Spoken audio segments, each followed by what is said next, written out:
Evangeline Ashworth's hands were shaking so badly that the teacup rattled against its saucer, and she set it down before she dropped it. Her father stood by the fireplace with his back turned to her, and she already knew, from the stiffness in his shoulders, that whatever he was about to say would change her life forever. "You are to be married," he said, without turning around. "Within the month." The words landed like a physical blow. Evangeline rose from her chair, her skirts brushing against the worn carpet of their townhouse, a house that had once been grand and was now held together by loans and pride. Married? Father? To whom? He finally turned. Baron Harold Ashworth was a proud man, but tonight his face looked older than she had ever seen it, lined with worry and something close to shame. "The Duke of Ravensworth has agreed to take you as his wife. The contracts are being drawn up as we speak." Evangeline felt the room tilt around her. Every person in London society knew the name Ravensworth, and none of them spoke it kindly. "The Duke of Ravensworth," she repeated slowly, as though saying it again might change its meaning. "Father, they say his first wife died under strange circumstances. They say he keeps to himself because he cannot bear to be looked at by people who know what he has done. They say—" "I know what they say," her father snapped, cutting her off. His voice cracked slightly, betraying the guilt beneath his anger. "I have heard every rumor whispered in every drawing room from here to Mayfair. But rumors do not pay our debts, Evangeline. Rumors will not stop the bank from taking this house from beneath us. The Duke's offer is generous beyond anything we could hope for, and I have already accepted it." Evangeline pressed a hand to her chest, trying to steady her breathing. She thought of her younger sister, Charlotte, asleep upstairs, unaware that their family's entire future now rested on Evangeline's shoulders. She thought of the debts that had piled higher each year since their mother's passing. Debts that no one spoke of at parties, but that haunted every room of their home like a silent guest. "Is there truly no other way?" she asked quietly. Her father's expression softened, just slightly, though his resolve did not waver. "If there were another way, do you think I would send my own daughter into a house with a man half of London believes to be a murderer?"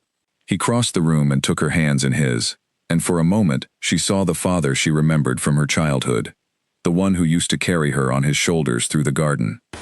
"I do not believe every word that is whispered about him, Evangeline. Rumors grow wild with distance." "But I will not pretend there is no danger in what I am asking of you." "Then why ask it of me at all?" "Because without this marriage, we lose everything. Charlotte will have no dowry, no future, no name worth speaking. You are the only one who can save this family now." Evangeline sat back down slowly, feeling as though the floor had shifted beneath her feet. Outside, the wind rattled the window panes, and somewhere down the street a carriage rolled past, its wheels clattering against the cobblestones. She thought of every story she had heard about the Duke, whispered behind fans at balls she had barely been able to afford attending. They said he was cold. They said he had a temper that servants feared. They said his first wife, a beautiful young woman named Lady Rosalind, had died within 2 years of their marriage, and that he had never spoken her name since. "What is he like?" she asked, her voice barely above a whisper. "Have you met him?" Her father hesitated, and that hesitation told her everything. Only briefly. He was polite, quiet. "He did not strike me as a violent man, if that is your fear." "That is exactly my fear." Evangeline, her father knelt in front of her chair, taking her hands again, more gently this time. "I would not send you into true danger. Whatever else is said of him, the Duke has never harmed anyone in a way that could be proven. Society loves to invent monsters out of grieving men. Perhaps that is all he is. A man who lost his wife and never learned how to grieve in front of others." She wanted to believe him. She wanted, more than anything, to believe that her father would never truly place her in harm's way. But fear did not listen to reason, and that night, long after the house had gone quiet and her father had retired to his study with a glass of brandy he could not afford, Evangeline lay awake staring at the ceiling, imagining the face of a man she had never met. The next morning, Charlotte found her sitting at the small writing desk in her room, a letter half finished before her, the ink already dry on the pen because she had not written a single word in an hour. "You look as though you have seen a ghost," Charlotte said, settling onto the edge of the bed. She was younger than Evangeline by 4 years, with the same auburn hair but none of her sister's caution. "Father told me about the Duke." Evangeline did not turn around. Then you know as much as I do. I know that everyone in London is terrified of him, and I know that father would not send you to marry a monster." Charlotte's voice was gentler than usual, softened by worry she was trying to hide. "Perhaps the stories are wrong." "Perhaps," Evangeline said, though she did not believe it. "You could refuse. And what then? We lose the house. You lose any chance at a respectable match. Father's name becomes a joke whispered at every card table in the city." Evangeline finally turned to face her sister, and though she tried to keep her voice steady, it wavered at the edges. "I will not let that happen, because I am afraid." Charlotte crossed the room and wrapped her arms around her sister, and for a long moment, neither of them spoke. Outside, London carried on as it always did, indifferent to the fear building quietly behind the walls of one small townhouse. 3 days later, an invitation arrived, sealed with the Ravensworth crest, requesting that Evangeline call upon the Duke's townhouse the following afternoon to meet him before the wedding. Her father read it aloud at breakfast, and Evangeline felt her appetite disappear entirely. "You must go," he said, folding the letter carefully. "It would be improper to refuse, and besides, it is only right that you meet him before the ceremony." "Only right," Evangeline murmured, staring down at her untouched plate, as though meeting him will make any of this easier. She spent that evening trying on the only 2 gowns she owned that were fit for visiting a duke, neither of which felt adequate for the occasion. Charlotte helped her pin her hair, chattering nervously about what the townhouse might look like, whether the duke would be as tall as people said, whether his eyes were truly as cold as the rumors claimed. Evangeline barely heard any of it. Her mind was elsewhere, circling the same fear over and over, like a moth drawn helplessly to a flame it knew would burn. That night, she dreamed of a dark hallway stretching endlessly before her, doors on either side that would not open no matter how hard she pulled at their handles. She woke before dawn, her heart pounding, and did not sleep again. The morning of the visit arrived far too quickly. Evangeline dressed in silence, her maid lacing her gown with careful, practiced hands, and by the time the carriage arrived to take her to the Ravensworth townhouse, she felt as though she were walking toward her own execution, rather than a simple meeting. The townhouse itself was larger than she had imagined, its stone facade imposing against the gray London sky. Ivy climbed one side of the building, and the windows were tall and narrow, giving the entire structure a watchful quality, as though the house itself were studying her as she approached. A footman opened the door before she could even knock, and she was led through a grand entrance hall lined with portraits of stern-faced ancestors, none of whom seemed to smile. "His Grace will receive you in the drawing room," the footman said, his voice carefully neutral, giving nothing away. Evangeline's pulse hammered in her ears as she was led down a long corridor. She caught glimpses of rooms through half-open doors, all of them elegant but strangely empty of warmth, as though no one truly lived there, only existed within its walls. When they reached the drawing room, the footman opened the door and stepped aside, and Evangeline forced herself to walk through it, chin lifted, though her knees felt weak beneath her skirts. The room was dim, lit only by a low fire in the hearth and pale afternoon light filtering through heavy curtains. And there, standing near the window with his back to her, was a tall figure in dark clothing, utterly still, as though he had been carved from the same stone as the house itself.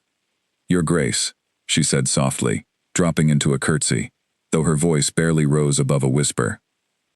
He turned slowly, and Evangeline found herself holding her breath as she finally saw the face that belonged to every terrible rumor she had ever heard. He was younger than she expected, though his eyes carried a weariness that suggested years far beyond his own.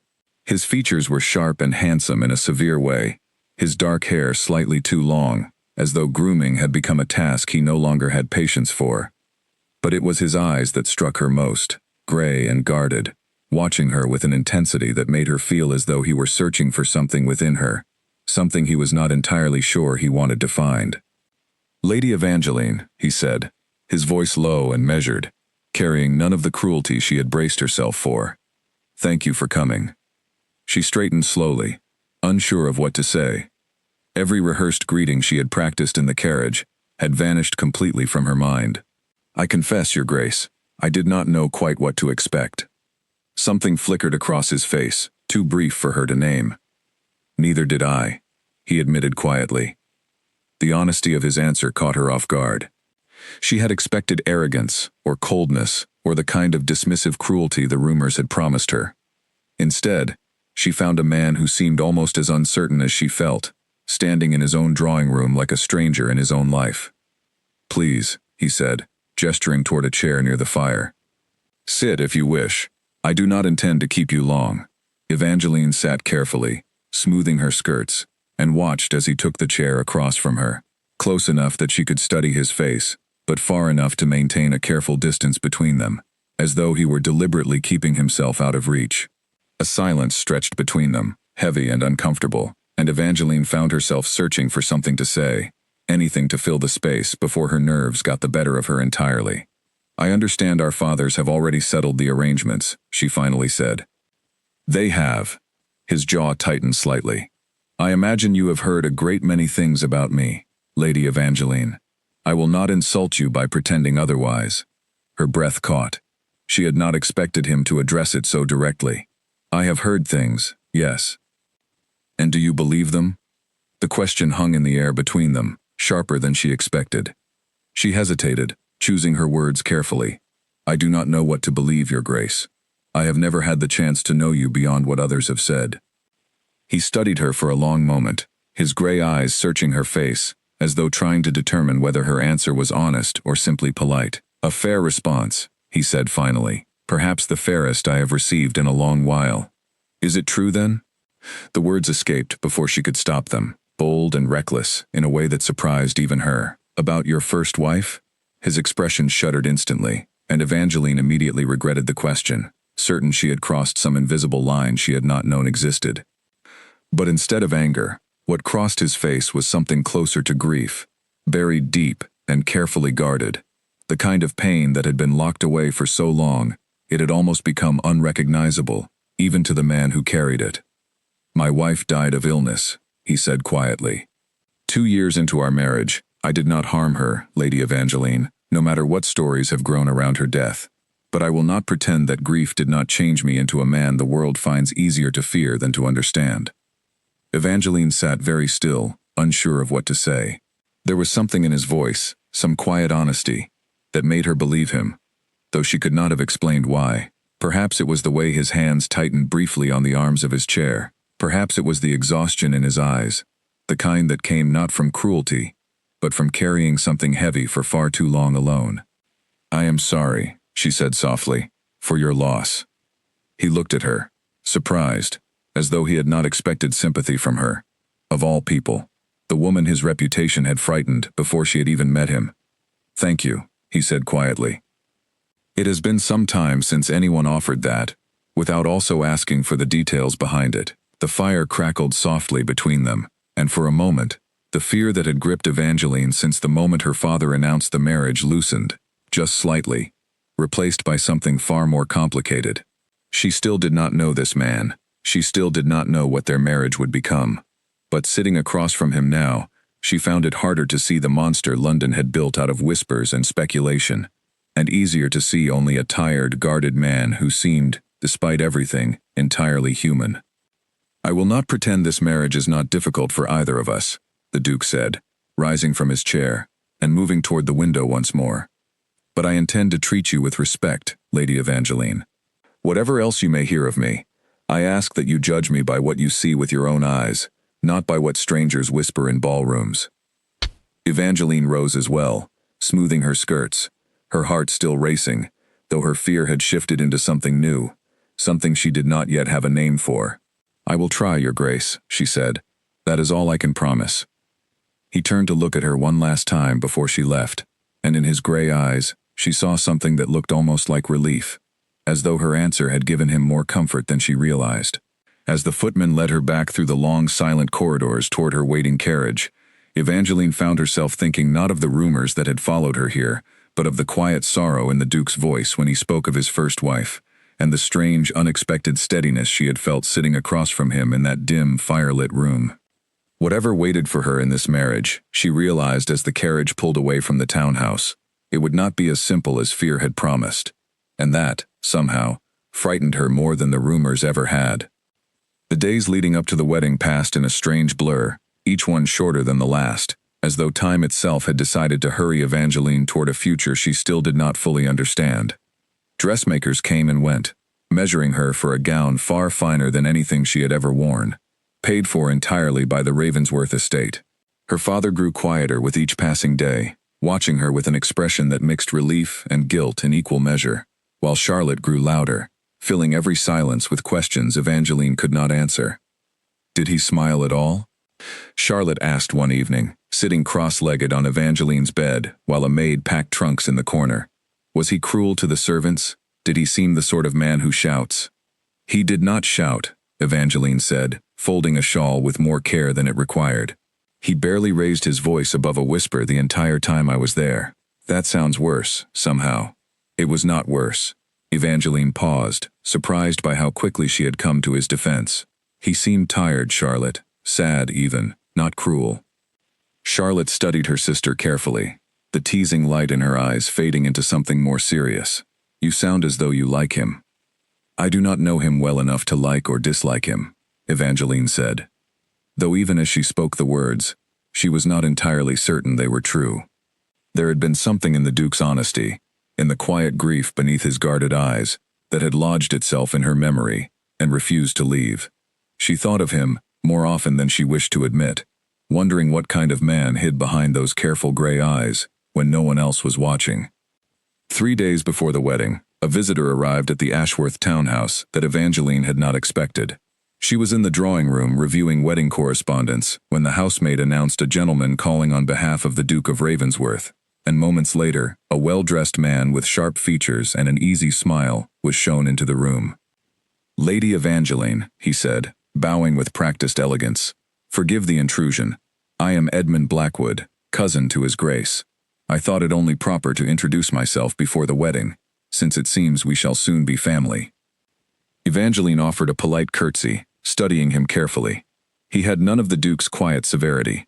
Instead, his manner was warm, almost too warm, his smile a touch too practiced for genuine ease. Mr. Blackwood, it is kind of you to call. Not at all, not at all. He settled into a chair without waiting to be invited, his eyes sweeping briefly over the modest furnishings of the room, with an expression he did not quite manage to hide. I confess, I was curious to meet the young woman who has agreed to marry my cousin. It is not every day a lady is brave enough to accept such an offer. Brave? Evangeline asked carefully. Edmund's smile widened, though it did not reach his eyes. Come now, my lady. We both know the stories that follow Alaric wherever he goes. I do not say this to frighten you, only to admire your courage in proceeding regardless. Something in his tone unsettled her, a subtle undercurrent she could not quite name. His Grace has explained the truth of his first wife's passing to me himself, she said carefully. I have no reason to doubt his word. Of course, of course. Edmund waved a hand dismissively, though his eyes lingered on her a moment too long. I only hope, for your sake, that the truth is as simple as he has told you. Families carry secrets, Lady Evangeline, even the finest of them, but I am certain you will find your own way through whatever awaits you at Ravensworth House. The visit did not last much longer, but after Edmund departed, Evangeline found herself unable to shake the unease his words had planted. She mentioned it to her father that evening, hoping he might offer some reassurance, but he only frowned thoughtfully into his tea. Edmund Blackwood, he murmured. I have heard the name before. He stands to inherit the title should anything happen to the Duke, given that His Grace has no children and no living siblings. Evangeline felt a chill settle over her. You think he meant to frighten me? I think, her father said slowly, that a man who stands to gain from another man's misfortune rarely visits out of pure kindness. Be cautious of him, Evangeline, but do not let his words color your judgment of the Duke before you have had the chance to know him properly. That night, Evangeline lay awake turning Edmund's words over in her mind, searching for meaning in his careful phrases, his knowing smiles, the strange satisfaction that seemed to hide beneath his politeness. She thought again of the Duke's tired eyes, the quiet grief in his voice when he spoke of his first wife, and wondered which man she should trust. The cousin with the easy smile who spoke in warnings, or the Duke whose honesty had felt, despite everything, entirely genuine. The following day brought a letter, delivered by one of the Duke's own footmen, sealed with the Ravensworth crest. Evangeline opened it with trembling hands, half expecting some formal notice regarding the wedding arrangements. Instead, she found a short, handwritten note in careful, precise script. Lady Evangeline, I have thought often of our conversation since you left my house. I wish to tell you, before the wedding takes place, that I am grateful for your honesty that day, and I hope, in time, you will find reason to extend me the same trust you offered so freely in that single afternoon. I know this marriage was not born of choice for either of us, but I intend to make it as bearable as I am able. If there is anything you require before the ceremony, you have only to ask. Yours, Alaric. She read the letter 3 times before setting it down carefully on her writing desk, her heart beating strangely fast.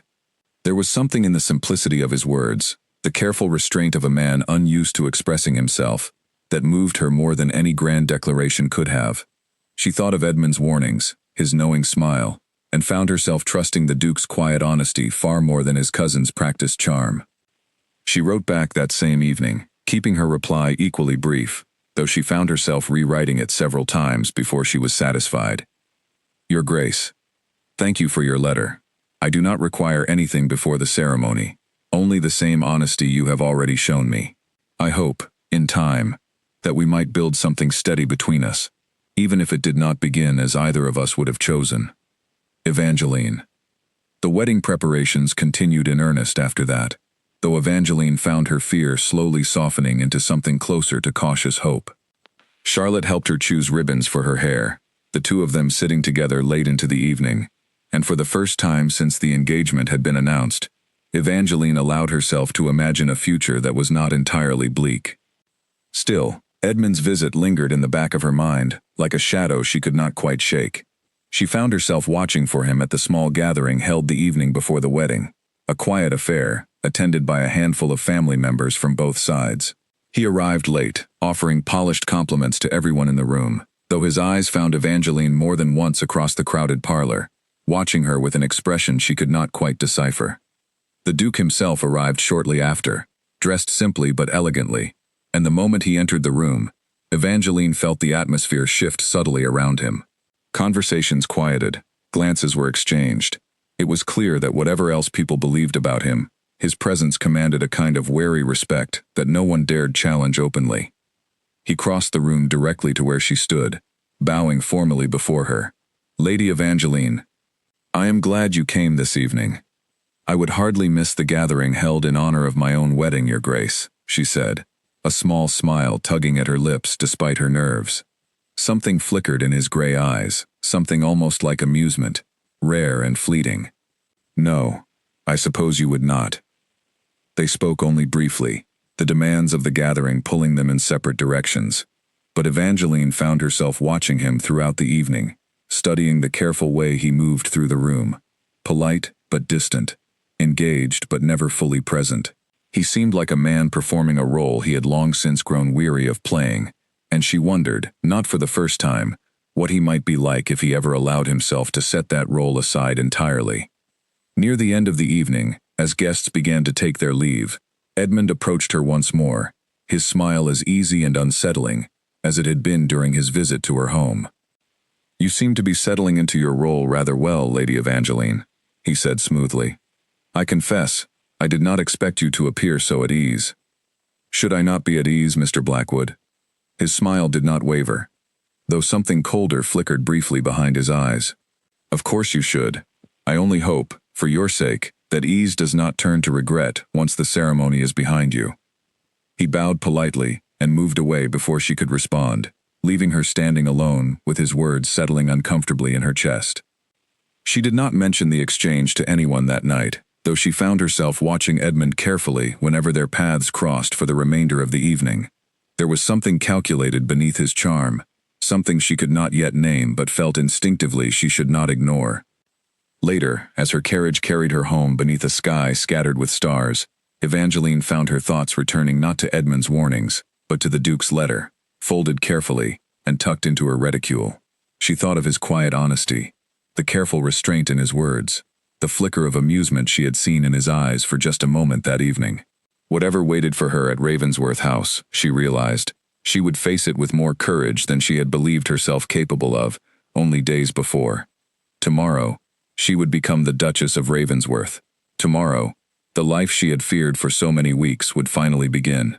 And despite everything Edmund Blackwood had tried to plant in her mind, Despite every rumor that had followed the Duke through every ballroom in London, Evangeline found that what she felt now, on the eve of her wedding, was not entirely fear at all. It was something far more complicated, something that felt dangerously close to hope. The morning of the wedding arrived gray and quiet, the kind of soft London morning that seemed to hold its breath before something important. Evangeline woke before dawn, her heart already racing before her mind had fully caught up to the reason why. Today, she would marry a man she had met only twice, a man whose name still made strangers lower their voices in public, and yet somehow, lying there in the pale morning light, she found that her fear had shifted into something closer to nervous anticipation. Charlotte arrived early to help her dress, bringing with her a cheerfulness that Evangeline suspected was at least partly performed for her benefit. "You look beautiful," Charlotte said softly, adjusting the final pin in her sister's hair. "Truly, Evangeline. Whatever else happens today, you look every bit the Duchess you are about to become." Evangeline studied her reflection in the small mirror, hardly recognizing the young woman staring back at her. The gown was ivory silk, simple but elegant, embroidered along the sleeves with delicate silver thread that caught the morning light whenever she moved. Her auburn hair had been swept up carefully, a few soft curls left loose to frame her face. She looked, she thought, like someone prepared to face whatever waited for her, even if she did not entirely feel that courage inside. "Are you frightened?" Charlotte asked quietly, meeting her sister's eyes in the mirror. "Yes," Evangeline admitted, "but not in the way I was before." Charlotte did not ask her to explain, only squeezed her hand gently before helping her into her cloak for the carriage ride to the church. The ceremony itself passed in a strange, dreamlike haze. Evangeline remembered walking down the aisle on her father's arm, the murmur of hushed voices from the gathered guests, the flicker of candlelight against stone walls. She remembered the weight of every eye in the room upon her, curious and calculating in equal measure. Society gathered not to celebrate a union, but to witness a spectacle they had been anticipating for weeks. And then she saw him. The Duke stood waiting at the altar, dressed in dark formal clothing that made him seem taller, more imposing than she remembered. But when her eyes met his, she saw none of the coldness the rumors had promised her. Instead, she saw something quieter, steadier, an expression that might have been relief, or perhaps simply resolve, the look of a man determined to see something difficult through to its end. He offered his hand as she reached the altar, and she took it, surprised by the warmth of his grip, the way his fingers closed gently around hers, as though he understood exactly how frightened she truly was, and wished, in his own quiet way, to offer what reassurance he could. The vows were spoken in low, steady voices, and though Evangeline barely remembered the exact words afterward, she remembered the way his eyes never left hers as he spoke them, and the strange, unexpected steadiness that settled over her chest as she repeated the promises in return. When the ceremony concluded, and the officiant pronounced them husband and wife, a quiet murmur rippled through the gathered guests, equal parts relief and disappointment that nothing more dramatic had occurred. Edmund Blackwood watched from the third row, his expression carefully neutral, though Evangeline caught the tight set of his jaw as the ceremony concluded, and wondered, not for the first time, what exactly he had hoped to see instead. The wedding breakfast that followed was a formal, careful affair, filled with polite conversation and careful toasts, none of which Evangeline truly absorbed. She sat beside her new husband, aware of his presence beside her in a way she could not quite explain, the warmth of his shoulder near hers, the low murmur of his voice whenever he leaned close to answer some question from a guest. He was attentive without being overbearing, polite without ever quite relaxing into true ease, and she found herself studying him throughout the meal, searching for some sign of the man she had glimpsed in his letter, quiet and honest beneath his careful reserve. By the time evening arrived, and the guests finally began to depart, Evangeline felt exhaustion settling into her bones, though beneath it ran a current of nervous energy she could not quiet. She was a married woman now. She was the Duchess of Ravensworth. And soon, she would be alone with her husband, for the first time since their wedding vows had been spoken. The carriage ride to Ravensworth House passed in near silence, the Duke seated across from her, his gaze fixed thoughtfully on the passing London streets outside the window. Evangeline watched him carefully, trying to read whatever thoughts moved behind his composed expression, but he gave nothing away, his hands resting loosely in his lap, his posture perfectly still.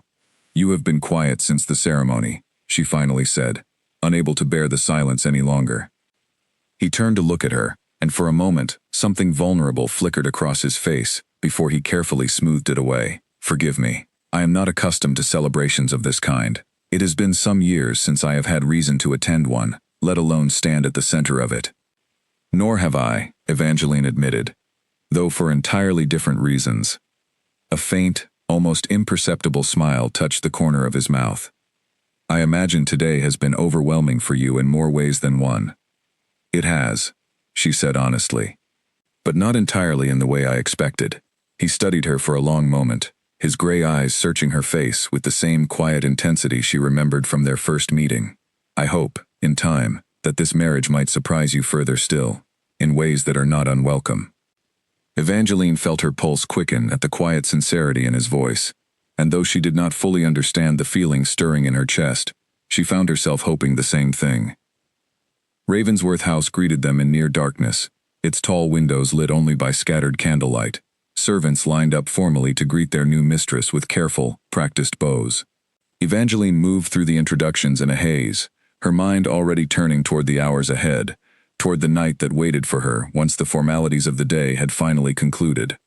The housekeeper, a kind-faced older woman named Mrs. Whitfield, led her to her new chambers, a beautifully appointed suite far grander than anything Evangeline had ever called her own. His Grace asked that you be given anything you require, my lady, Mrs. Whitfield said gently, helping her out of her wedding gown and into a simple silk nightdress. He is a good man, whatever else you may have heard. I have served this household for many years, and I have never once seen him raise his voice or his hand against another living soul. Evangeline looked up, surprised by the older woman's quiet defense. You care for him deeply. I do, Mrs. Whitfield said simply. He has known more sorrow than any man his age should have to carry, and yet he has never once let it turn him cruel. That is more than I can say for many men who have suffered far less.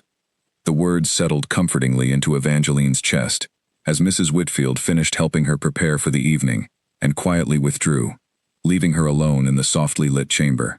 Evangeline sat at the edge of the grand bed, her hands folded tightly in her lap, listening to the quiet creak of the old house settling around her, waiting for the moment she had both feared and, if she was honest with herself, quietly anticipated since the afternoon she had first sat across from her husband, in his dimly lit drawing room.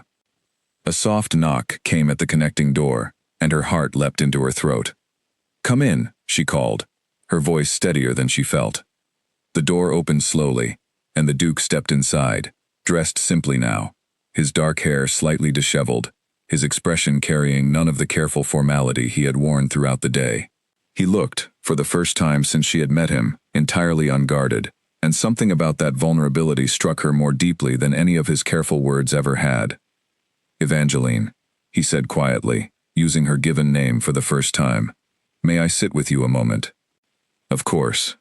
She moved slightly to make room for him, and he settled onto the edge of the bed beside her, close enough that she could feel the warmth radiating from him, but careful, still, to maintain a respectful distance between them. For a long moment, neither of them spoke. The fire crackled softly in the hearth, casting flickering shadows across the elegant room, and Evangeline found herself acutely aware of every small sound, every breath, every subtle shift in the space between them. I know this has not been an easy day for you, he finally said, his voice low and careful. Nor an easy month, if I am honest. You were given little choice in any of this, and I am aware that my reputation has made an already difficult situation harder still. You have been honest with me since the beginning, Evangeline said softly.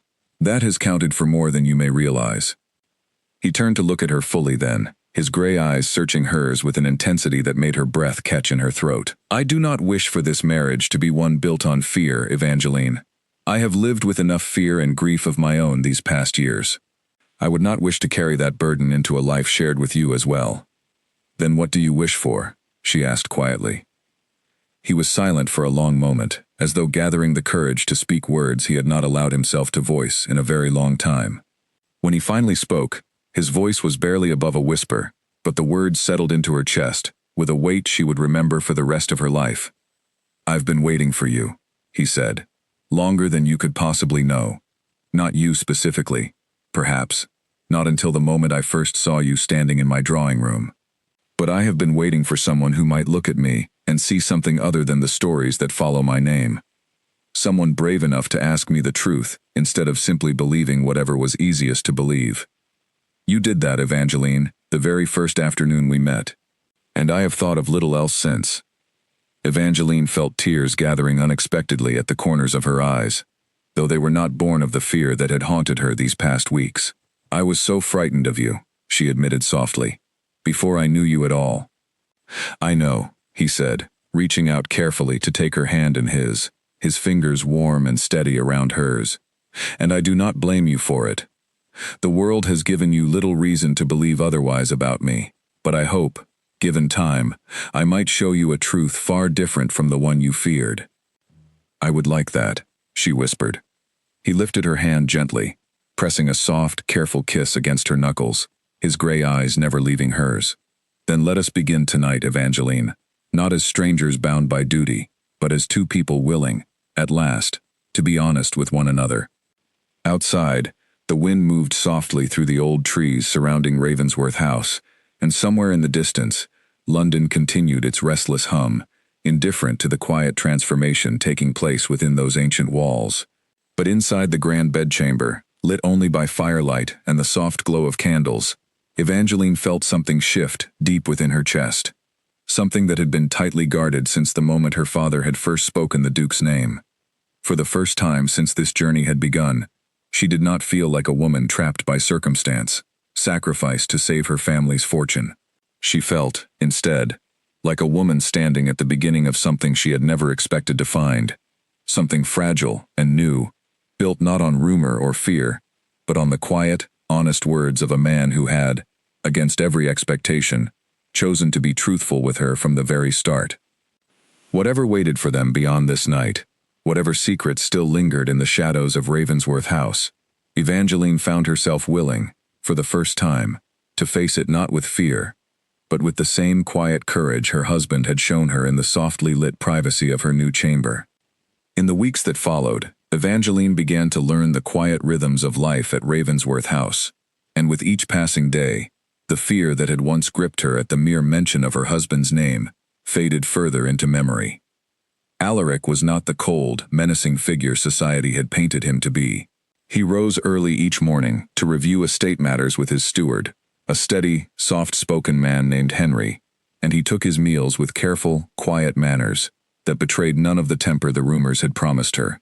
If anything, Evangeline began to notice, he seemed almost too careful, too controlled, as though he had spent years training himself never to let his true feelings show. One afternoon, while exploring the vast library that occupied the entire east wing of the house, Evangeline discovered a portrait tucked away behind a heavy curtain, half hidden as though someone had deliberately tried to forget it existed. The woman in the painting was beautiful, with pale golden hair and soft blue eyes, dressed in the fashions of several years past. Evangeline stood staring at it for a long moment before she heard footsteps behind her and turned to find Alaric standing in the doorway, his expression unreadable. "That is Rosalind," he said quietly, crossing the room to stand beside her. "My first wife." Evangeline felt a flicker of guilt for having stumbled upon something so clearly private. "I did not mean to intrude, Your Grace. I was only exploring the library. You need not apologize." He studied the portrait for a long moment, his expression softening into something gentler than she had seen from him before. "I had it moved here after she passed. I could not bear to see her face every day in the main hall, but I could not bring myself to remove it from the house entirely either." "She was lovely," Evangeline said softly. "She was kind," he corrected gently, "kinder than anyone I had ever known, before illness took her from me far too soon." He was quiet for a moment, his gray eyes distant with memory. "We were married only 2 years before she fell ill. It happened quickly, a fever that no physician could explain or cure. I sat beside her every night until the end, and still, somehow, London decided that grief alone was not a satisfying enough story. They needed a villain, and I suppose a grieving husband who withdrew from society made an easier target than an illness no one could properly name." Evangeline felt her heart ache at the quiet pain in his voice, and she reached out instinctively, resting her hand gently on his arm. I am sorry you were made to carry such cruelty alongside your grief. He looked down at her hand, then up into her eyes, something soft and grateful passing across his features. You are the first person outside this household who has ever simply believed me, without requiring proof or explanation. Perhaps that is because I have come to know you, she said gently, even in these few short weeks. A faint smile touched his lips, rare and genuine, and Evangeline found herself smiling back before she could stop herself.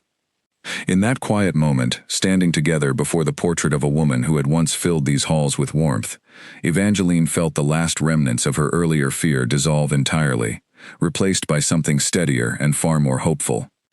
Their days together grew easier after that afternoon. Alaric began joining her for walks through the estate gardens each morning, pointing out flowers his mother had once planted, trees that had stood on the property since before his grandfather's time. He spoke more freely with each passing day, sharing small memories of his childhood, quiet observations about the tenants who worked the estate lands, opinions on books she found scattered throughout the library shelves. Evangeline found herself looking forward to these mornings more than she cared to admit, treasuring the gradual unfolding of a man far gentler and more thoughtful than any rumor had ever suggested. One morning, as they walked together along the garden path, they came across a young stable boy sitting alone beneath a tree, clutching his arm and trying, unsuccessfully, to hide his tears. Alaric knelt immediately beside him, his voice gentle as he asked what had happened, and Evangeline watched, quietly moved, as her husband carefully examined the boy's arm, determined it was not broken, and personally carried him inside to be looked after by the household physician, refusing to let any servant handle the matter in his place. You did not need to carry him yourself, Evangeline said later, once the boy had been settled comfortably, with his arm properly bandaged. He was frightened, Alaric said simply, as though the answer required no further explanation. It seemed a small enough thing to offer him some comfort.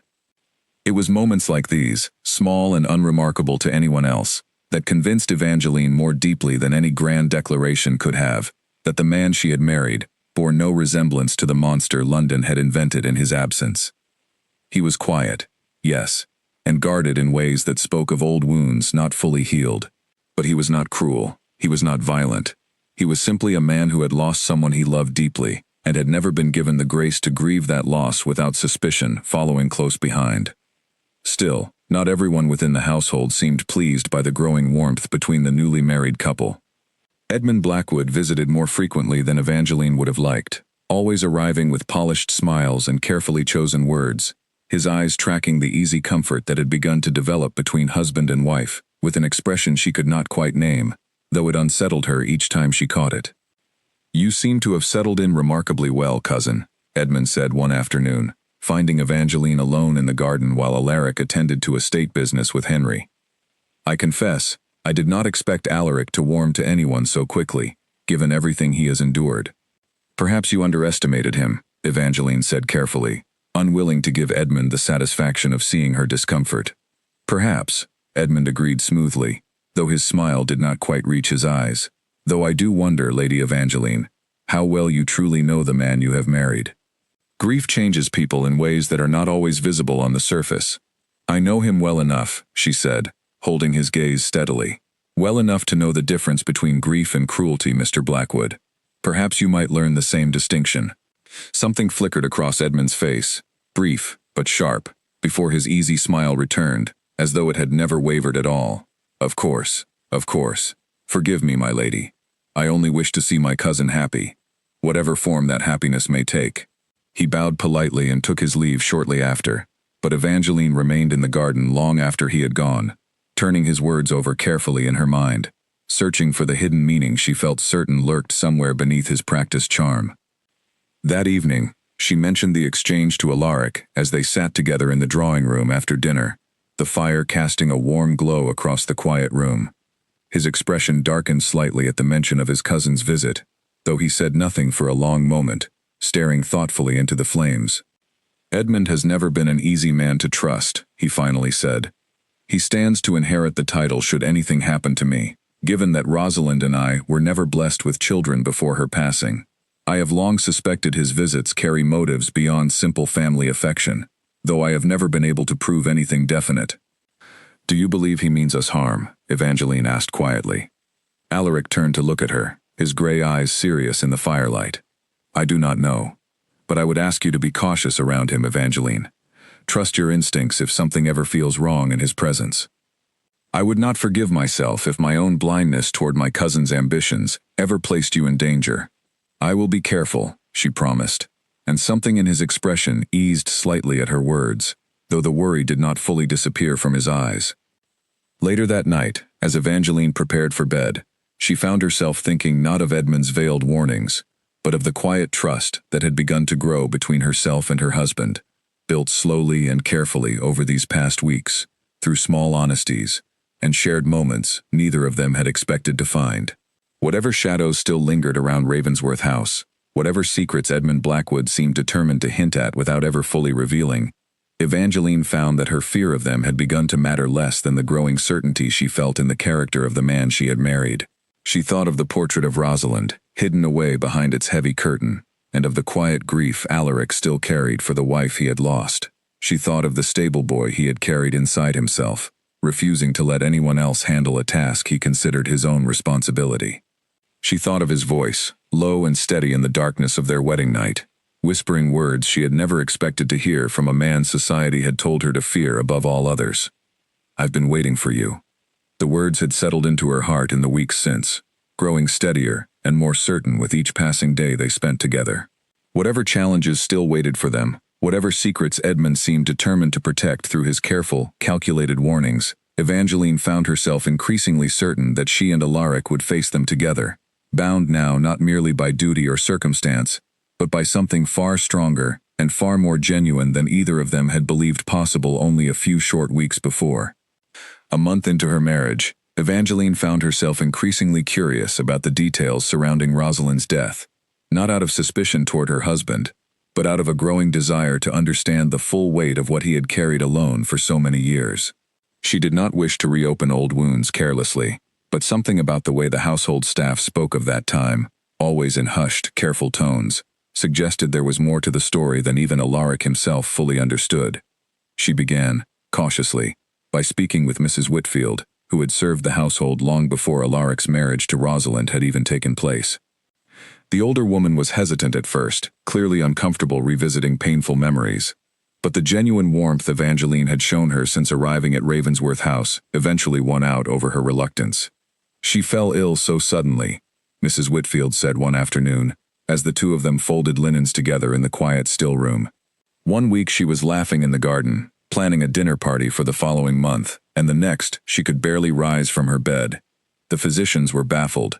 Some spoke of fever, others of some illness of the blood, but none of them could agree on a proper diagnosis. "Was there anyone with her, in those final weeks, besides His Grace?" Evangeline asked carefully. Mrs. Whitfield's hands paused briefly over the linens. "Mr. Blackwood visited often during that time, now that you mention it. More often than usual, I recall thinking. He fancied himself quite close to Her Grace, though I always found something a touch too eager in his attentions."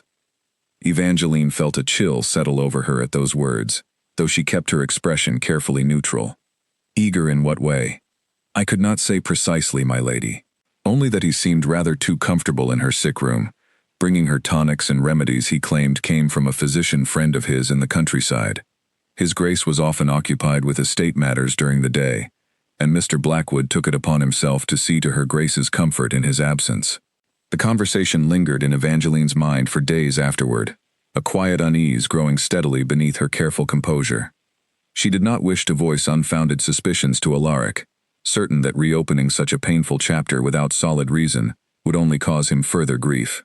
But the more she thought of Edmund's strange warnings, his careful attempts to plant doubt in her mind regarding her own husband, the more she began to wonder if those warnings had been less about protecting her and more about deflecting attention away from something he wished to keep carefully buried. She began, quietly and without drawing attention to her efforts, to search through old household records stored in a small study adjoining the library. She found receipts for physicians, notes regarding treatments attempted during Rosalind's illness, and eventually, tucked behind a stack of older ledgers, a small leather-bound journal that had clearly belonged to the late Duchess herself.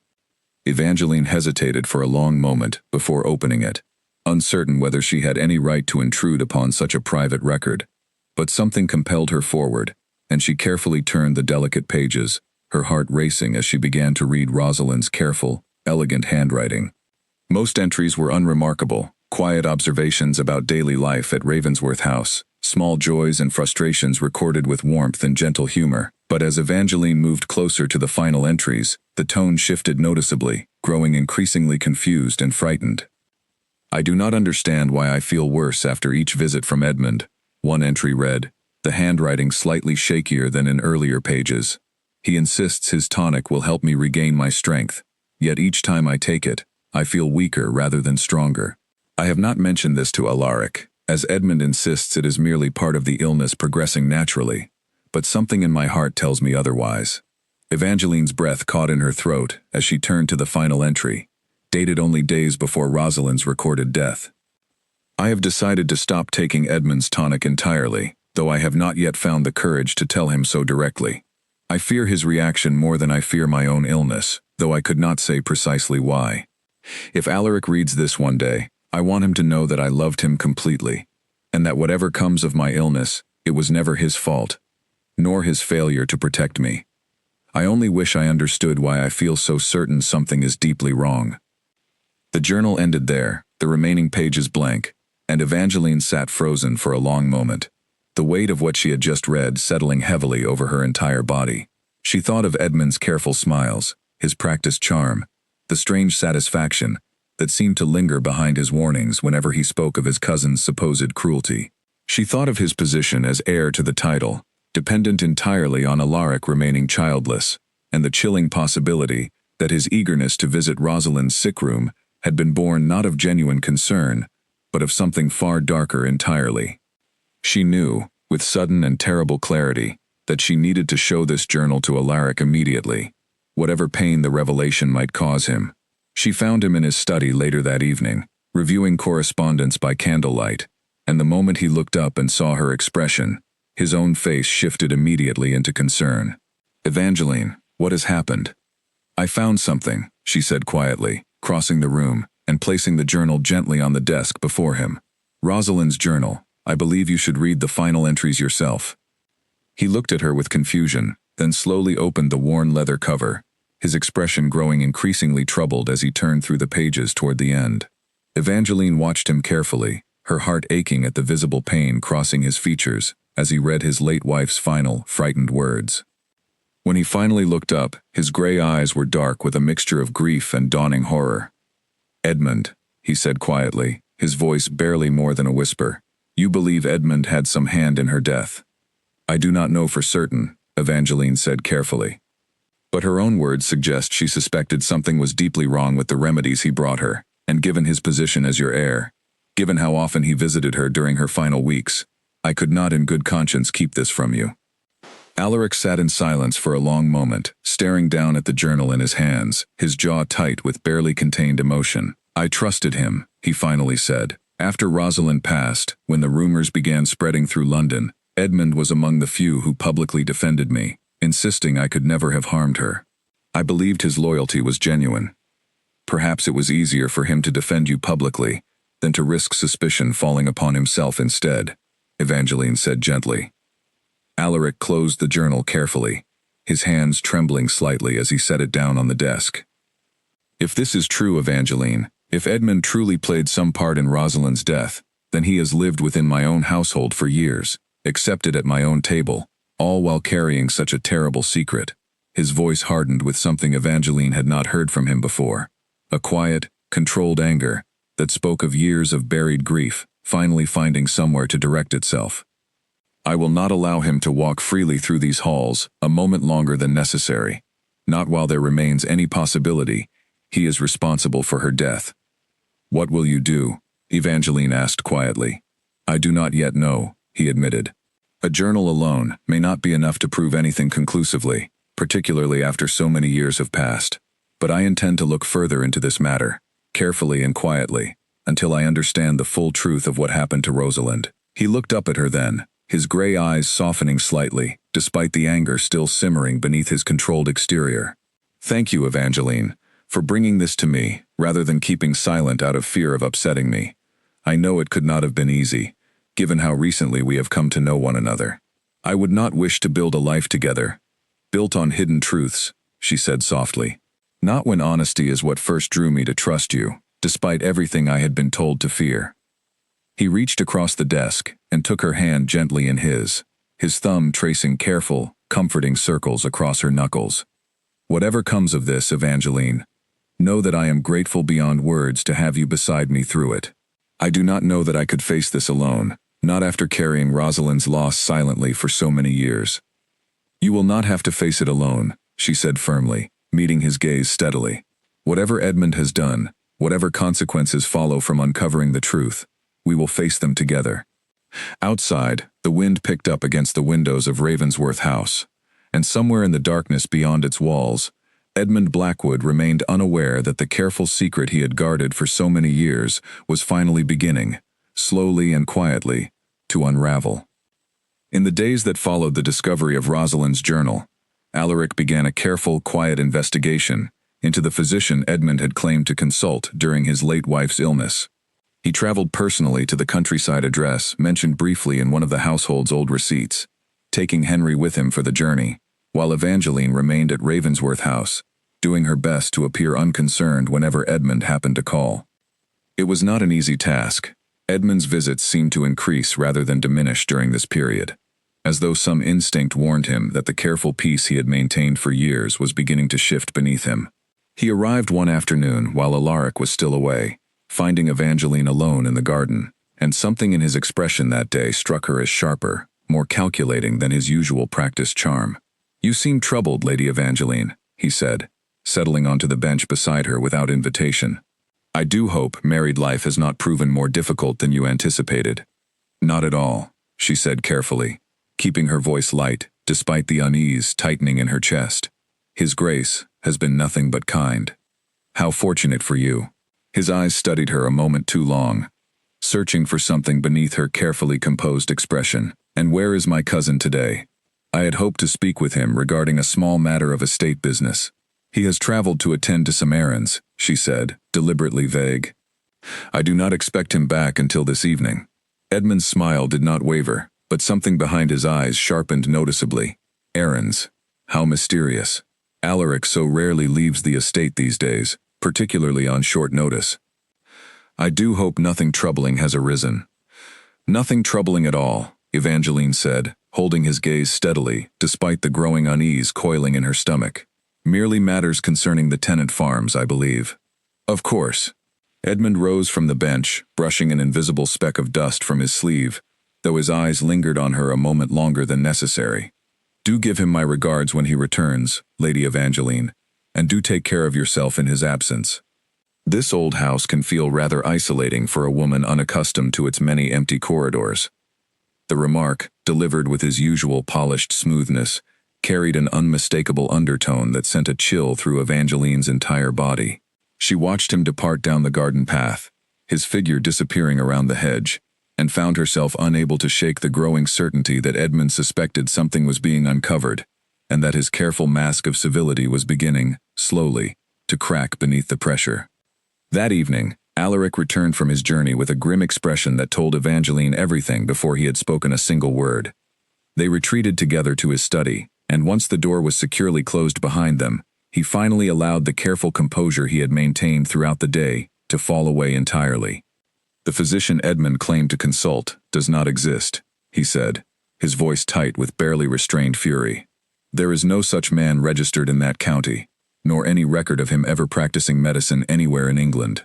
Whatever tonic Edmund brought to Rosalind's sick room, it did not come from any legitimate physician." Evangeline felt her stomach twist painfully. "Then he lied to her. He lied to both of you." "It appears so." Alaric ran a hand through his dark hair, his composure fraying at the edges. "I spoke also with an apothecary in the village, an old friend of my father's, who recalled selling certain compounds to Edmund several years ago. Compounds that, in sufficient quantity, could produce symptoms remarkably similar to a wasting fever. He assumed at the time that Edmund intended them for pest control on his own property. He had no reason then to suspect otherwise." "He poisoned her," Evangeline whispered, the full horror of the realization settling over her at last. Slowly, carefully, so that no one would ever suspect anything beyond a natural illness. And in doing so, he ensured that I would spend years afterward, believed a murderer by everyone in London, while he alone knew the truth of what had truly happened within these walls. Alaric's voice shook with quiet, controlled rage. He allowed me to carry that suspicion, that grief, for years, all while positioning himself as my loyal defender in public, waiting patiently for the day I might finally have no heir of my own, leaving the title free to fall into his hands. "What will you do now?" Evangeline asked softly. "I intend to gather sufficient proof to bring formal charges against him," Alaric said, his jaw set with determination. "But I fear, given how carefully he has covered his tracks these past years, that proof alone may not be enough. Edmund is clever, Evangeline, and dangerous in ways I did not fully appreciate until now. If he suspects we are close to uncovering the truth, I do not know what lengths he might go to in order to protect himself." That fear proved well-founded sooner than either of them expected. 2 days later, while walking alone through the eastern gardens near dusk, Evangeline noticed a figure lingering near the old stone wall bordering the property, watching the house with an intensity that made her skin crawl. By the time she called out, the figure had vanished into the trees beyond the wall, leaving her shaken and uncertain whether she had truly seen anyone at all, or whether her nerves had simply gotten the better of her imagination. She mentioned the incident to Alaric that evening, and his expression darkened considerably as he listened to her account. "I do not like this," he said grimly. "If Edmund has begun watching the house, it means he suspects we are closer to the truth than he had hoped. I want you to remain close to the house from now on, Evangeline, and never venture into the gardens alone until this matter has been properly resolved." "You believe he means to harm me?" she asked, a chill settling over her despite the warmth of the fire nearby. "I do not know what he is capable of," Alaric admitted, his voice heavy with worry. "A man who could poison his own cousin's wife slowly, over the course of weeks, all while smiling pleasantly at the dinner table, is a man capable of far more than most would ever suspect. I will not risk your safety, whatever it costs to protect you." In the days that followed, the household staff were quietly instructed to keep careful watch over the grounds, and Evangeline found herself rarely alone, always accompanied either by Alaric himself or by one of the trusted servants who had served the family for years. The tension within Ravensworth House grew steadily, an undercurrent of fear running beneath the surface of every quiet conversation, every careful glance exchanged between husband and wife whenever Edmund's name arose. Despite the growing danger, Evangeline found herself drawing closer to Alaric with each passing day, their shared purpose forging a bond between them stronger than any formal vow spoken before witnesses. He confided in her fully now, sharing every detail of his investigation, every fear that weighed upon him, and she offered in return the same quiet strength and honesty that had first drawn his trust during their earliest meetings. "I never expected to find someone I could trust so completely," he admitted one evening, as they sat together before the fire, her hand resting comfortably within his. "Not after everything that happened with Rosalind. I had convinced myself that trust of this kind was no longer possible for a man in my position." "I am glad you were wrong," Evangeline said softly, meeting his gaze with quiet affection that had grown, unexpectedly but undeniably, into something far deeper than the careful respect they had begun with. He lifted her hand gently to his lips, pressing a soft kiss against her knuckles, his gray eyes warm with an emotion he no longer bothered to hide. "As am I, Evangeline. More than I could ever properly express." But even as their bond deepened, the shadow of Edmund's growing suspicion loomed steadily larger over Ravensworth House, and both of them understood, without needing to speak the words aloud, that the quiet peace they had begun to build together could not last much longer before the truth finally forced its way into the open, one way or another. The following week, Alaric was called away unexpectedly to attend to a dispute among tenant farmers on the far edge of the estate, a matter that could not wait despite his reluctance to leave Evangeline alone, even briefly, given everything that had unfolded. He arranged for Henry and 2 trusted footmen to remain close to the house throughout his absence, and made Evangeline promise, more than once, that she would remain indoors until his return. She kept that promise faithfully throughout the morning, occupying herself with correspondence and quiet reading in the library. But by early afternoon, a note arrived that shattered the careful calm of the day entirely. It was delivered by a young messenger boy she did not recognize, sealed with no crest, containing only a few hastily scrawled words. Charlotte is here in London and has taken ill suddenly. She is asking for you. Please come quickly to the address below. Evangeline's heart lurched painfully in her chest. Charlotte had written only days before, mentioning nothing of any travel plans to London, but the note carried enough urgency, enough apparent concern for her sister's welfare, that rational caution briefly gave way to sisterly panic. She hesitated only a moment before calling for a carriage, leaving word with Mrs. Whitfield that she had been called away on a matter of family urgency, and setting off toward the address listed in the note before Henry could be informed of her departure. The carriage carried her through unfamiliar streets, farther from the fashionable districts she recognized, into a quieter, more isolated part of the city, where the buildings grew increasingly worn and the streets increasingly empty. A creeping unease began to settle over her as the carriage finally stopped before a narrow, unremarkable townhouse, its windows dark despite the early afternoon hour. She stepped down cautiously, instructing the driver to wait, and approached the door with her heart pounding uncomfortably against her ribs. Before she could knock, the door swung open from within, and Edmund Blackwood stood in the doorway, his familiar polished smile now stretched into something far colder and more dangerous than she had ever seen from him before. "Lady Evangeline," he said smoothly. "How kind of you to come so promptly." Evangeline's blood ran cold as understanding crashed over her. "Where is my sister?" "Your sister is perfectly safe at home in the country, I imagine, entirely unaware that her name has been used for such a purpose." Edmund's smile widened, though his eyes remained flat and calculating. "I do apologize for the deception, but I found myself in need of a private conversation with you, and I suspected an invitation from me directly would hardly have tempted you to come alone." "You wrote that letter," she said, backing away instinctively, though his hand shot out quickly, closing firmly around her wrist before she could retreat further. "I did," he admitted, his grip tightening as he pulled her firmly through the doorway and into the dim, empty house beyond. "It seems my cousin has been rather busy these past weeks, digging through matters better left buried. I confess, I underestimated you both rather badly. I did not expect a frightened young bride to prove quite so resourceful." Evangeline's mind raced, searching desperately for some way to free herself from his grip as he closed the door behind them, sealing them both inside the empty, echoing house. "Whatever you intend, Edmund, know that Alaric will realize I am missing soon enough. He will come looking for me." "Perhaps," Edmund said, releasing her wrist finally, and stepping back with an air of casual confidence that frightened her more than outright aggression would have. "Though by the time he discovers where you have gone, I suspect the matter will already be settled. You see, Lady Evangeline, I have spent years carefully protecting a secret that has afforded me a comfortable position within this family, patiently waiting for circumstances to finally align in my favor. I am not prepared to abandon that patience now, simply because you and my cousin have grown suddenly clever." "You poisoned Rosalind," Evangeline said, her voice steadier than she felt. "You murdered her slowly, over weeks, and let Alaric carry the blame for it in the eyes of all society." Something flickered across Edmund's face, brief but unmistakable, confirming everything she had already suspected. "She was a foolish woman who trusted far too easily," he said coldly. "It was regrettably necessary.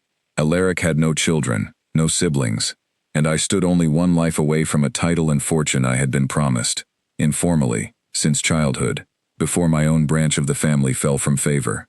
Rosalind's death was simply a matter of patience finally rewarded, though I confess, watching Alaric drown in grief and suspicion these past years has proven rather more satisfying than I anticipated."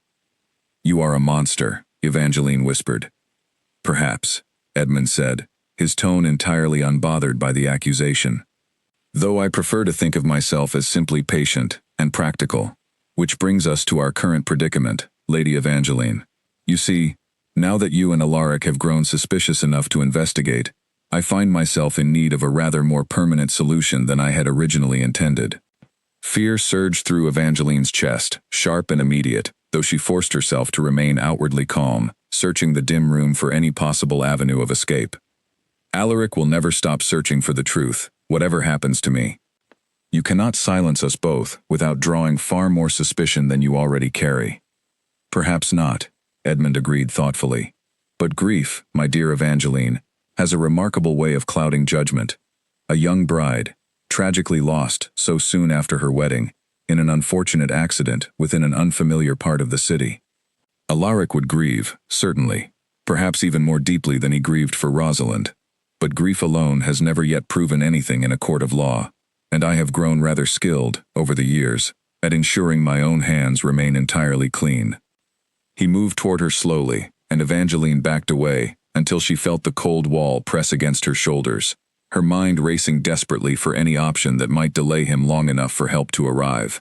"The driver outside will speak of bringing me here," she said quickly. "He will tell Alaric exactly where I went." Edmund paused, a flicker of consideration crossing his face, and for one desperate moment, Evangeline thought her words might have given him pause.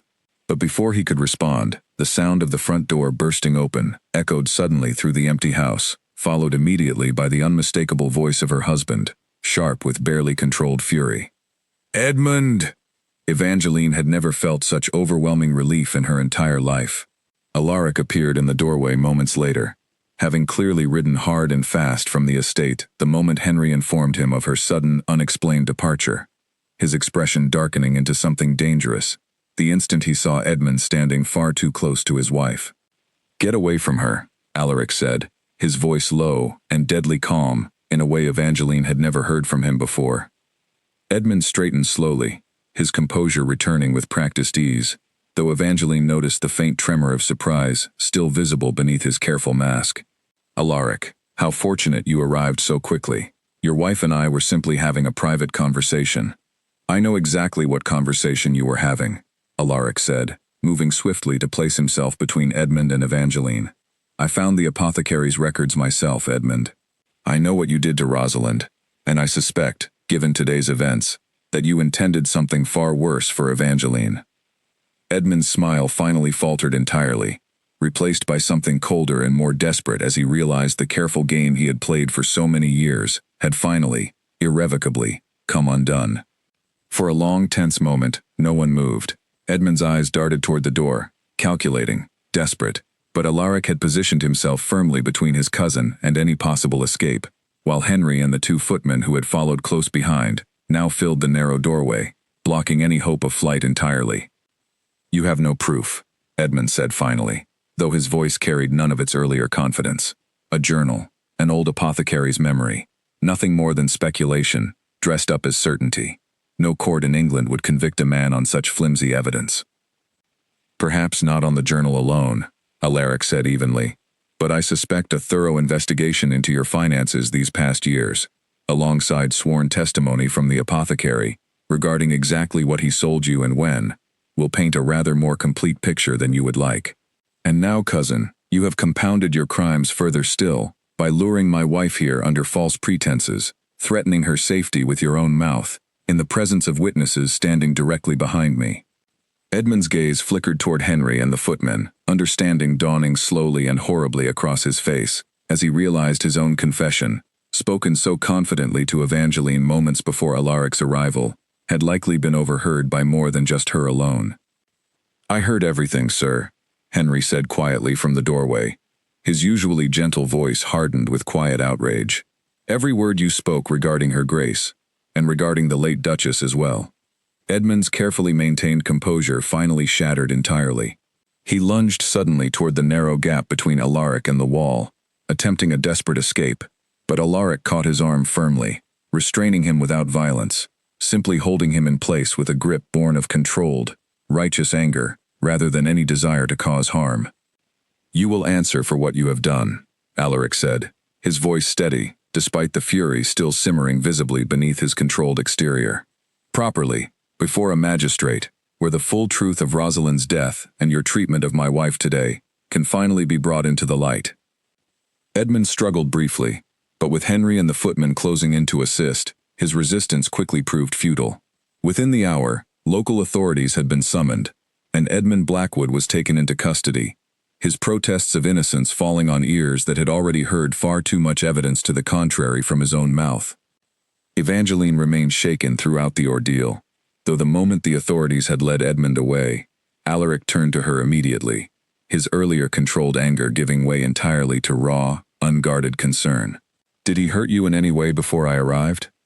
I am unharmed, she assured him, though her voice trembled slightly, as the full weight of what had nearly happened finally settled over her. Frightened, but unharmed. You arrived in time. He pulled her gently into his arms, holding her close against his chest, and Evangeline felt the last of her fear finally dissolve entirely within the steady warmth of his embrace. I do not know what I would have done, he murmured against her hair, had I arrived even a few moments later. When Henry told me you had left so suddenly, without explanation, I feared the very worst. I should not have gone alone, she admitted softly. I was foolish to trust that letter without question. You were frightened for your sister, Alaric said gently, pulling back just enough to meet her eyes. There is no fault in that, Evangeline. The fault lies entirely with the man who exploited your love for her so cruelly. He brushed a stray curl gently away from her face, his gray eyes soft with an emotion far deeper than simple relief. I am only grateful, beyond any words I could properly express, that you are safe. The weeks that followed brought a formal investigation that confirmed everything Alaric and Evangeline had already uncovered. The apothecary testified clearly regarding the compounds he had sold to Edmund years before, compounds that matched precisely the symptoms Rosalind had suffered during her final illness. Household staff who had long harbored quiet suspicions about Edmund's frequent visits to the late Duchess's sick room came forward with their own observations, painting a damning picture that no clever excuse could fully dismantle. And Edmund's own confession, overheard clearly by 3 separate witnesses within the townhouse, sealed the final proof needed to bring formal charges against him. News of the scandal spread quickly through London society, and for the first time in years, the whispers that followed the Ravensworth name shifted entirely in their direction. No longer did people speak of Alaric with suspicion and fear. Instead, sympathy and admiration replaced the old rumors, as the true story finally emerged, of a grieving husband who had carried unjust suspicions silently for years, while the true villain had walked freely among polite society, accepted and even admired, all while harboring a terrible secret beneath his charming exterior. Evangeline found herself, quite unexpectedly, at the center of considerable admiration as well, praised throughout London for the quiet courage and determination that had ultimately uncovered the truth. Invitations began arriving at Ravensworth House once more, from families who had previously kept careful distance from the Duke's household, and though Alaric remained as quietly reserved as ever in public settings, Evangeline noticed a lightness in his demeanor that had not been present when she first met him, a weight visibly lifted from shoulders that had carried it alone for far too long. I never imagined I would feel this way again, he admitted one evening, as they sat together in the garden beneath a sky scattered with early autumn stars, free of suspicion, free of grief heavy enough to crush every hope of happiness. I owe that freedom entirely to you, Evangeline. You owe it to your own courage as well, she said gently, resting her head against his shoulder. It would have been far easier to let the matter rest, to accept the suspicion society had already placed upon you, rather than risk uncovering such a painful truth. Perhaps, he said, wrapping his arm gently around her.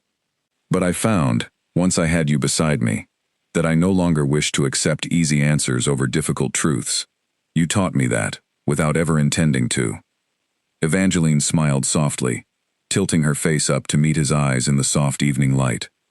I believe we taught each other a great deal these past months, Your Grace. He laughed quietly, a rare and genuine sound that never failed to warm her heart whenever she managed to coax it from him. Alaric, he corrected gently. I believe, after everything we have faced together, you have more than earned the right to call me by my given name alone. Alaric, then, she said softly, and the warmth in his gray eyes at the sound of his own name spoken so tenderly told her everything she needed to know about how far they had come since that first frightened afternoon in his dimly lit drawing room. Months later, as autumn gave way to the first gentle frost of winter, Evangeline stood once more before the portrait of Rosalind in the library, though this time Alaric stood beside her, his hand resting comfortably in hers rather than hidden behind careful, guarded distance. I think, he said quietly, studying the painting with an expression that held gentle fondness, rather than the old, heavy grief she remembered from their earliest days together, that she would be glad to know the truth was finally uncovered. And I believe, somehow, that she would have liked you a great deal, Evangeline. I would like to think so as well, Evangeline said softly, squeezing his hand gently. He turned to look at her then, his gray eyes warm with an emotion he no longer hesitated to show freely. "I meant what I told you on our wedding night," he said quietly. "I had been waiting for you longer than I ever fully understood, waiting for someone brave enough to look past every rumor and every careful mask I had built around myself, and see the truth beneath it instead. And I am glad," Evangeline whispered, "that the waiting is finally over."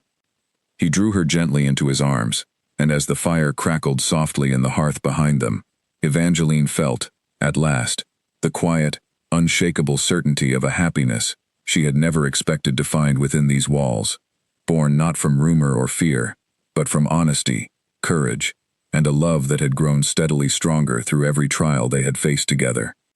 Whatever challenges still lay ahead for the Duke and Duchess of Ravensworth, they would face them now exactly as they had faced Edmund's betrayal, together, with quiet strength and unwavering trust in one another, bound not by duty or circumstance any longer, but by a devotion neither of them had ever expected, yet both had come to treasure beyond measure. A year passed, and Ravensworth House transformed slowly into something Evangeline had never imagined it could become when she first arrived, as a frightened bride, uncertain of her own future. The heavy curtains that had once shadowed so many of its rooms were drawn open more often now, letting sunlight spill freely across polished floors that had spent years in careful, mournful shadow. Laughter echoed through corridors that had once carried only the low murmur of formal, guarded conversation, and the household staff, who had served the family through years of quiet grief, now moved through their duties with a lightness that had been absent for far too long. Charlotte visited often that year, delighted to find her sister so thoroughly settled into a life that had once seemed destined for sorrow. She arrived one crisp autumn morning with news of her own, a quiet engagement to a gentleman she had met at a country assembly, a match born entirely of affection rather than necessity, made possible in part by the generous dowry Alaric had insisted upon providing the moment their own marriage had settled into steady happiness. "You look nothing like the frightened woman who left our home the morning of your wedding," Charlotte observed, watching her sister move through the garden with an ease and confidence that had grown steadily over the past year. "I hardly recognize you, in the best possible way." "I hardly recognize myself some days," Evangeline admitted, smiling as she linked her arm through her sister's. "But I would not trade this life for anything, Charlotte, not even to erase the fear I carried before I truly understood the man I had married." The trial of Edmund Blackwood had concluded some months earlier, the evidence against him proving overwhelming once every witness had come forward, and every record had been carefully examined. He was found guilty of his crimes against Rosalind, and sentenced accordingly, his ambitions for the title and fortune he had so patiently pursued finally and permanently extinguished. Alaric had attended the proceedings with quiet, steady resolve, Evangeline seated faithfully beside him throughout, and when the verdict was finally delivered, she felt him release a breath he seemed to have been holding for years, the last remnants of old grief and suspicion, finally settling into something closer to peace. With Edmund's schemes fully exposed, the Ravensworth title's line of succession required careful reconsideration, though Alaric approached the matter with far less anxiety than such questions might once have caused him. He spoke openly now of a future he had once believed impossible for himself, a family of his own, children who might one day fill the quiet halls of Ravensworth House with the kind of warmth and laughter it had lacked for so many years. That winter, Evangeline discovered she was carrying their first child, and the joy that spread across Alaric's face when she shared the news brought tears to her eyes that had nothing to do with sorrow. He knelt before her chair in the drawing room, pressing a gentle kiss against her hand, his gray eyes bright with an emotion so pure and unguarded that she barely recognized the careful, distant man she had first met in that same dimly lit room over a year before. "I never allowed myself to imagine this," he admitted softly, resting his forehead gently against her hands. "Not after Rosalind. I had convinced myself such happiness was not meant for a man carrying the kind of grief and suspicion I once carried. And yet here we are," Evangeline said gently, cupping his face in her hands and lifting his gaze to meet hers. "Proof that grief need not define a man forever, particularly when he finally finds the courage to seek the truth, rather than accept the easier, more painful lie." He smiled then, the same rare, genuine smile she had come to treasure above nearly everything else in her life, and rose to press a soft, lingering kiss against her lips, one that carried none of the careful restraint of their earliest days together, only the steady, unwavering devotion that had grown quietly between them through every trial they had faced side by side. The following summer brought the birth of their daughter, a healthy, bright-eyed girl they named Rosalind, in quiet, loving tribute to the woman whose tragic story had ultimately brought them closer together than either could have imagined possible. Alaric held his newborn daughter in the same drawing room where he had once whispered his first honest confession to a frightened young bride, and Evangeline watched, her heart overflowing, as tears of pure joy traced quiet paths down his cheeks. Grief, finally and fully transformed into something far gentler and more hopeful. "She has your eyes," Evangeline murmured softly, watching him cradle their daughter with a tenderness that would have seemed impossible to the London society that had once whispered such cruel rumors about him. "And I hope, in time, she will have your courage," Alaric replied quietly, pressing a gentle kiss against their daughter's forehead. "Whatever challenges life may bring her, I hope she faces them with the same fearless honesty her mother showed me from the very first afternoon we met." Years later, when their daughter had grown old enough to ask about the portrait that hung once more in the main hall of Ravensworth House, restored finally from its hidden corner in the library, Evangeline would tell her, gently and honestly, the story of a brave woman who had once loved this house and the man within it, and whose tragic loss had ultimately led, through courage, honesty, and quiet perseverance, to the happiness that now filled every corner of their family home. The rumors that had once followed the Duke of Ravensworth through every ballroom in London had long since faded into distant memory, replaced instead by warm respect for a man known throughout society as devoted to his family, generous to his tenants, and utterly transformed by a love built not on convenience or circumstance, but on hard-won trust and unwavering honesty. Evangeline often thought back to that first frightened carriage ride toward the Ravensworth townhouse, certain she was walking toward nothing but danger and sorrow, and marveled at how completely her fear had been transformed into a happiness she could never have imagined for herself in those anxious, uncertain days. The whispered words that had first changed everything between them on their wedding night remained etched permanently in her heart, a quiet promise that had proven, through every trial and every triumph that followed, entirely and beautifully true. "I've been waiting for you." And in the end, against every fear, every rumor, and every obstacle placed deliberately in their path, that waiting had led them both, finally and completely, home.